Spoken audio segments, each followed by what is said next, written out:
and welcome back on another video of Management Business Strategies part 4 है। ये part 3 हम already कर चुके हैं। जिन बच्चों ने ना देखा हो, जिन लोगों ने ना देखा हो, जो अभी अभी नए नए चैनल को विजिट किया है, उनके लिए डिस्क्रिप्शन बॉक्स में लिंक ऑलरेडी मैंने दे रखा है, वहां जाके क्लिक करो, बाकी तीनों पार्ट्स को समझो, पार्ट 4 को भी आराम से समझ सकते हो।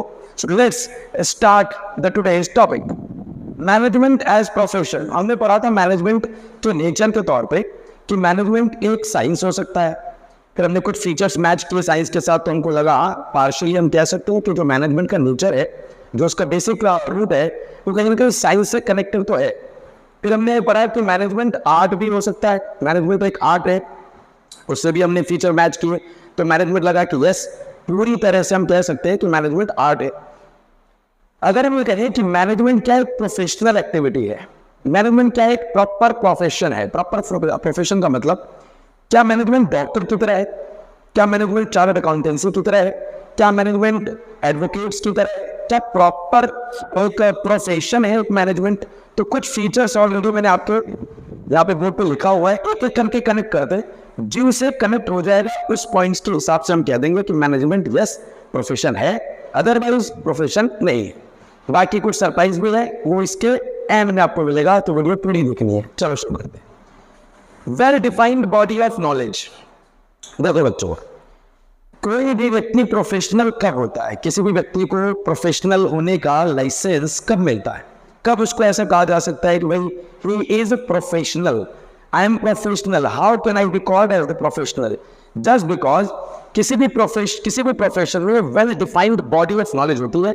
मतलब जैसे किसी को चार्टर्ड अकाउंटेंसी करनी है, तो उसको चार्टर्ड अकाउंटेंसी कहाँ से करने को होगा? ये इंस्टीट्यूट से करना पड़ेगा, institute of chartered accountancy of India. बात सही है, नहीं सही है? अगर किसी को स्टडी नहीं है, किसी को प्रोफेशन के बारे में कोई नॉलेज चाहिए, किसी को सीए पढ़ना है, किसी को डॉक्टर पढ़ना है, किसी को एडवोकेसी करनी है, या अन्य तरीके की जो भी प्रोफेशनल एक्टिविटीज है, इन सभी चीजों को पढ़ने के लिए आदमी को क्या चाहिए? नॉलेज चाहिए ना। तो नॉलेज तो स्टडी मटेरियल से मिल सकता है, नॉलेज तो बुक से मिल जाएगा। वैसे भी अगर हम मैनेजमेंट को इससे मैच करें, तो मैनेजमेंट को भी पढ़ने के लिए तो बहुत सारी बुक्स अवेलेबल है, बहुत सारे रिसर्चर्स मैनेजमेंट पर डिस्कशन करते हैं, बहुत सारे कोर्स आते हैं, है ना। तो मैनेजमेंट के बारे में भी अगर पढ़ना है आपको, तो प्रॉपर स्टडी मटेरियल अवेलेबल है, प्रॉपर सिस्टमैटिक तरीका है। तो हम कह सकते हैं, तो फर्स्ट पॉइंट के according management is a profession completely.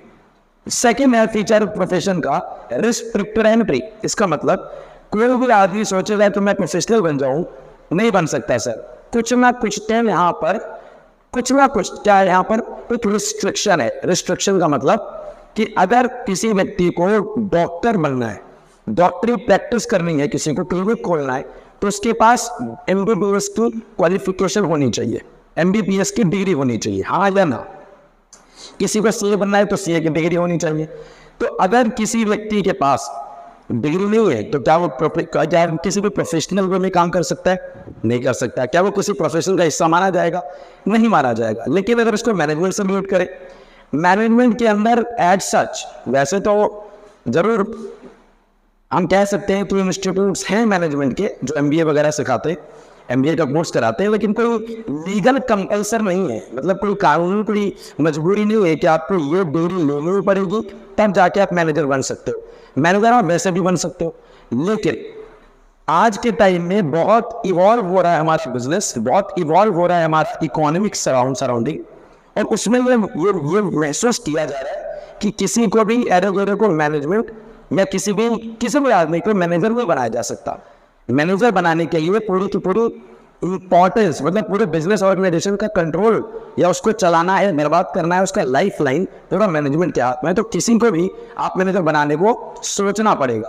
तो ये सब अभी तो नहीं है, रिस्ट्रिक्शन तो नहीं है मैनेजमेंट में, कोई भी आदमी मैनेजर बन सकता है। लेकिन इन फ्यूचर डेफिनेटली मुझे लगता है कि ऐसा होगा कि मैनेजमेंट के अंदर भी आने के लिए आपको कहीं ना कहीं रिस्ट्रिक्शंस का सामना करना पड़ेगा। जैसे अभी इजीली कोई भी जाकर मैनेजर बन जाता है, फिर कुछ ना कुछ रिस्ट्रिक्शन आएंगे फ्यूचर में, अभी तो नहीं।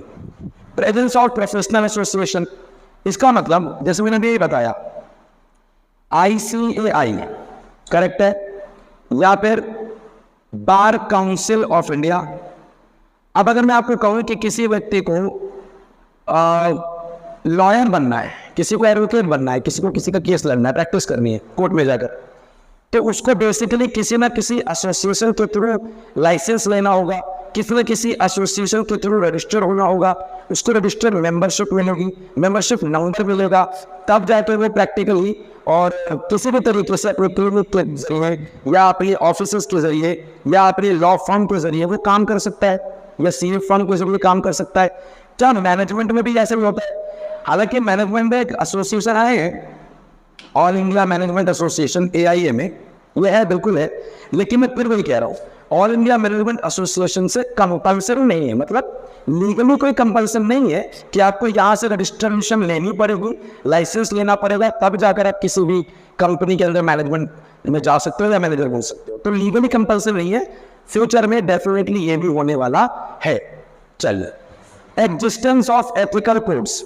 एथिकल कोड्स का मतलब होता है कि किसी भी हर प्रोफेशन के अंदर अपनी एक सेट ऑफ गाइडलाइंस होती है, अपनी इंस्ट्रक्शंस होती है, और उन इंस्ट्रक्शंस को सामना करना पड़ता है। जब भी कोई सीए है, कोई डॉक्टर है, या किसी भी तरीके की कोई भी प्रोफेशनल एक्टिविटी में, मैं सपोज मैं प्रोफेशनल हूँ, करेक्ट, तो मेरे को कुछ गाइडलाइंस दिए जाएंगे, मेरे को कुछ नियम कायदे कानून समझाए जाएंगे कि मैं इनके साथ कॉम्प्रोमाइज़ नहीं कर सकता।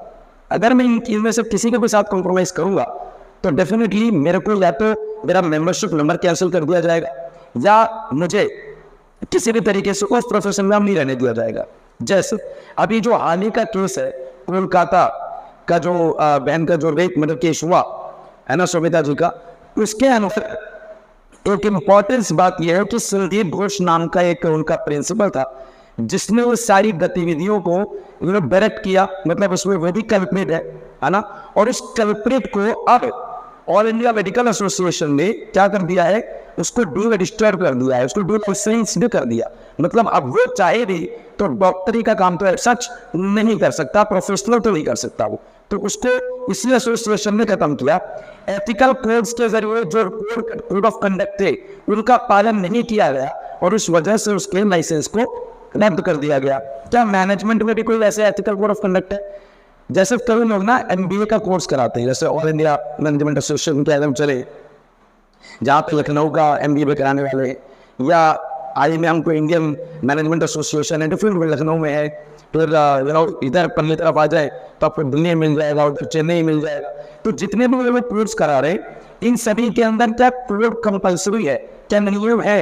अभी फिर मैं वही कहूँगा कि एथिकल कोड्स वहाँ नहीं है, मतलब आप अगर ये करोगे तो आपको ये हो जाएगा, आप ये गड़बड़ करोगे या वायलेट करोगे किसी प्रिंसिपल को या किसी रूल्स एंड रेगुलेशन को, तो हम आपके खिलाफ एक्स्ट्रा एक्शन लेंगे, स्ट्रिक्ट एक्शन लेंगे। मैनेजमेंट में तो ऐसा नहीं है, प्रोफेशनल डेफिनेटली उसमें तो है। सो हम ये कह सकते हैं कि इस फीचर के अनुसार भी मैनेजमेंट फिलहाल तो प्रोफेशन नहीं है, पर होने वाला फ्यूचर में डेफिनेटली होगा ये सब। सर्विस मोटिव, किसी भी प्रोफेशन का काम क्या होता है? अगर सीए है, कोई डॉक्टर है, कोई वकील है, इनका बेसिक वगैरह देखो ना, तो अपने क्लाइंट को सर्व करना होता है। तो basic purpose of the professional to serve the client with the full of the dedication, उनको सर्विस देने का काम है। एज सच अगर हम मैनेजमेंट पे आ जाए तो मैनेजमेंट का जो गोल है वो है प्रॉफिट मैक्सिमाइजेशन, प्रॉफिट बढ़ाने का पूरा गोल है। लेकिन आज के टाइम में हमने पहले ही पार्ट में पढ़ा था कि मैनेजमेंट के तीनों ऑब्जेक्टिव्स में ऑर्गेनाइजेशनल ऑब्जेक्टिव अगर है तो साथ में सोशल और इकोनॉमिक ऑब्जेक्टिव भी है ना। तो अगर सोशल ऑब्जेक्टिव के प्रति अगर ध्यान नहीं रहेगा मैनेजमेंट का या इकोनॉमिक के प्रति नहीं रहेगा तो लॉन्ग टर्म में सर्वाइव करना बहुत मुश्किल है। लॉन्ग टर्म आप सर्वाइव नहीं कर सकते। तो सिर्फ प्रॉफिट मैक्सिमाइजेशन की तरफ अगर आप ध्यान लगाओगे और बाकी चीज़ों को इग्नोर करोगे तो एज ए मैनेजमेंट आप फेल हो जाओगे। और अगर मैनेजमेंट फेल हुई तो बिजनेस का फेल होना 100% निश्चित है, ये होकर रह जाएगा। ठीक है, सो मैं ये कह सकता हूँ ओवरऑल क्या मैनेजमेंट प्रोफेशन है, कंप्लीटली नहीं है, पार्शियली है, पर मैं एक लाइन बोलूंगा, management is on the path to become a profession. जैसे आज के समय सीए की वैल्यू होती है ना, सीए है, CWA है, उधर CFA बन गए, या भाई कोई डॉक्टर है, कोई वकील है, समझ लो, कोई जज है, वो सारी जो एक एक्सट्रीम रेपुटेशन वाली प्रोफेशनल एक्टिविटीज है, प्रोफेशन है, ऐसे ही एक टाइम आएगा, मतलब जल्द आएगा वो टाइम, हो सकता है कोई 10 साल में आए, जहाँ पर मैनेजमेंट को भी इतना ही सीरियसली लिया जाएगा। हमारे लोगों का जानते हो क्या है, हमारे लोगों का क्या है, हम लोग तैयार कर दे देख लेंगे, इतना सामान मंगा ले देख लेंगे। वो जो देखने वाला एटीट्यूड है ना, ये बहुत खतरनाक एटीट्यूड है। अब मेरे से अगर मैं मैनेजमेंट का स्टूडेंट हूँ तो मैं किसी भी नॉर्मल इंसान से अच्छी तरह से चीज़ों को, रिसोर्सेज को मैनेज कर पाऊंगा, क्योंकि मैंने पढ़ाई उसी चीज़ की है, मेरे पास स्किल सेट उसी चीज़ का है, मैं उसी को अप्लाई करके बेहतर रिजल्ट दे सकता हूँ। एम आई राइट? राइट। ठीक, क्या मैनेजमेंट आगे जाके प्रोफेशनल में बनेगा? बिल्कुल बनेगा। जब भी कोई बोले भाई तुम क्या कर रहे हो, भाई मैं मैनेजमेंट में हूँ, बस सुन के ऐसे लगेगा तो मैनेजमेंट में, उसका मतलब आप ही वो रीड की दी हो जिसके जरूरत पूरा का पूरा जो स्ट्रक्चर खड़ा है बिजनेस का, वो खड़ा हो पा रहा है जस्ट बिकॉज ऑफ योर्स। तो yes, management is a profession but not completely, partially. So आज की वीडियो में सिर्फ इतना ही। मिलते हैं कल नेक्स्ट वीडियो के साथ, उसी का पार्ट नंबर 5 आएगा। तब तक जय श्री राम।